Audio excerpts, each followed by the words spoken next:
ఇప్పటికి 90% మంది చేస్తున్న అతిపెద్ద మిస్టేక్ చెప్తా విను. 15 నుంచి 20 లక్షలు పెట్టి ఒక కారు కొంటున్నారు, అలాగే 60 నుంచి 70 లక్షలు పెట్టి అపార్ట్మెంట్ ఒక ఫ్లాట్ కొంటున్నారు. కానీ వీటన్నిటికీ సెక్యూర్ ఇచ్చే 1 crore టర్మ్ ఇన్సూరెన్స్ 20 నుంచి 30 వేలు పెట్టి ఒక టర్మ్ ఇన్సూరెన్స్ మీరు తీసుకోలేకపోతున్నారు. ఇది 90% మంది చేస్తున్న అతిపెద్ద మిస్టేక్ ఇది. ఇప్పటి వరకు అయితే మీరు ఏ కళ్ళ ప్రపంచాన్ని అయితే మీ ఫ్యామిలీకి చూపించారో, ఈఎంఐలో కారు, ఈఎంఐలో ఇల్లు, ఇన్ కేస్ సంపాదించే వ్యక్తి కనుక ఏదైనా జరిగితే మీరు సృష్టించిన ఆ కళల ప్రపంచం అంతా మొత్తం మళ్ళీ జీరోకి వెళ్ళిపోతుంది.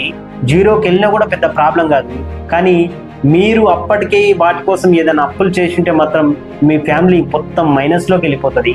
మీరు సృష్టించిన ప్రపంచం అంతా మొత్తం వాళ్ళకు ఒక గందరగోళంగా అనిపిస్తుంది. కనుక 190% మంది చేస్తున్న అతిపెద్ద మిస్టేక్ను మీరు చేయొద్దని కోరుకుంటున్నాను. కంపల్సరీ మంచి టర్మ్ ఇన్సూరెన్స్ తీసుకోండి. నేను చెప్పిన ఇన్ఫర్మేషన్ కనుక మీకు కరెక్ట్ అనిపిస్తే అప్పుల్లో ఉన్న లేదా ఈఎంఐలో ఉన్న మీ ఫ్రెండ్కి షేర్ చేయండి, వాళ్ళ లోపల అవేర్నెస్ తీసుకురండి. వీడియో కనుక నచ్చితే లైక్ చేయండి, షేర్ చేయండి, అలాగే నా అకౌంట్ని ఫాలో కొట్టండి. జై హింద్, జై భారత్.